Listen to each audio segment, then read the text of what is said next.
Every secret eventually finds a voice. And this one spoke from a box. When investigators followed the last clue from Dorothy's journal, they uncovered a sealed wooden case buried beneath the foundation of an old Whitman estate in coastal Maine. Carved into the lid were 3 letters, DAW. And underneath, etched faintly, the words, "For her bloodline only." Inside lay a stack of papers, a silver locket, and a handwritten note that began with a chilling phrase, "I am her daughter." For decades, no one even knew Dorothy Arnold had a child. Now, here was proof, not from speculation, but straight from the next generation.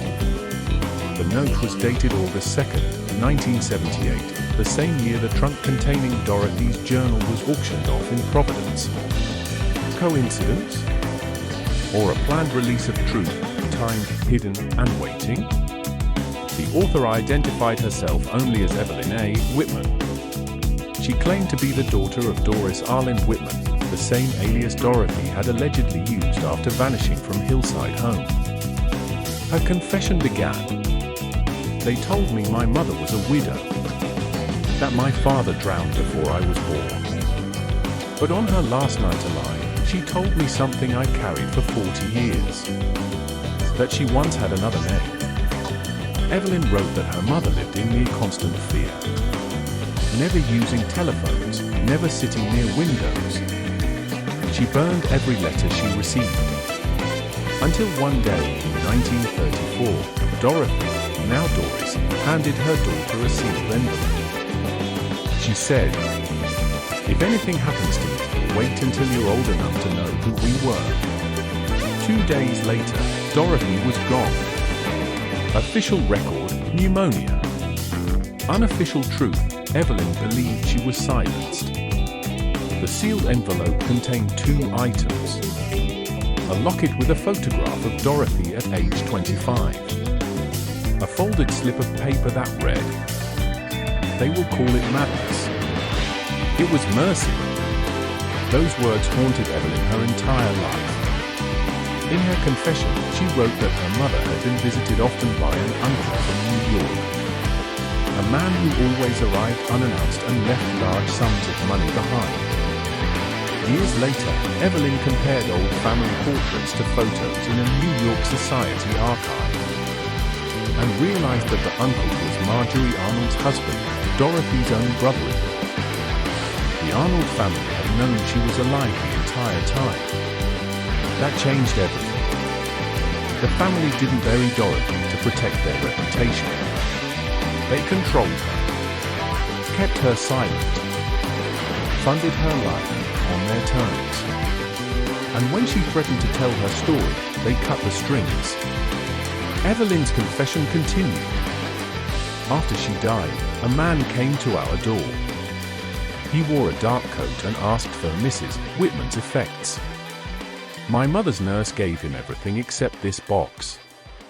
She told me to keep it hidden until the world believed in truth again. The nurse's name? Lydia Vaughan. Records show she once worked at Hillside Home for the incurable. Inside the box, along with Evelyn's confession, investigators found a pressed violet flower, the same type from Dorothy's journal, and a birth certificate. Name, Evelyn Arlen Whitman. Date of birth, February 9, 1916. Mother, Doris Arlen Whitman. Father, unknown. The handwriting for unknown didn't match the registrar's. It matched Dorothy's. She had written it herself.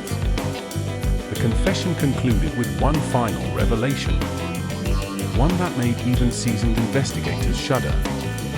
In her last years, Mother would talk in her sleep. She kept saying the same words, "The ledger is not complete." I used to think she meant the family book. But before she died, she whispered, "It's not the ledger of money, Evelyn, it's the ledger of sins." Hidden beneath the confession papers, officers found a folded map marked with red ink. It traced a route from New York to Massachusetts, ending at a small coastal cemetery near Lenox. On the back of the map, a single name was written: Marjorie, Dorothy's sister. If Dorothy's child, Evelyn, was telling the truth, then her aunt may have carried the final secret of the Arnold cover-up to her grave. Investigators are now seeking exhumation approval for Marjorie Arnold's tomb, suspecting it may contain personal effects or letters tied to Dorothy's fate. Dr. Lila Benson believes Evelyn's confession connects every thread. The Arnold family didn't just hide a scandal. They engineered a generational deception. Dorothy's disappearance wasn't a tragedy, it was a transaction. And perhaps most haunting of all, in Evelyn's handwriting at the bottom of her final page, were these words: "If they ever find her grave, tell them she is not beneath it. She is beneath the lines." Now, forensic teams are reanalyzing soil samples from the original Arnold mansion site, suspecting multiple reburials over decades. One anomaly, a sealed metallic object, was detected just 12 feet from the old study fireplace. Investigators believe it could be the final missing artifact mentioned in both the ledger and the confession. The Ledger of Sins, a hidden document that may expose the family's complete role in orchestrating Dorothy's erasure. The excavation begins next week. If the artifact is real, it could reveal who orchestrated the silencing, and why the Arnold name remained untouched for over a century. But as Dr. Benson warned in her latest statement, truth doesn't just haunt the dead. It waits for the living to open the wrong door. And next week, that door opens.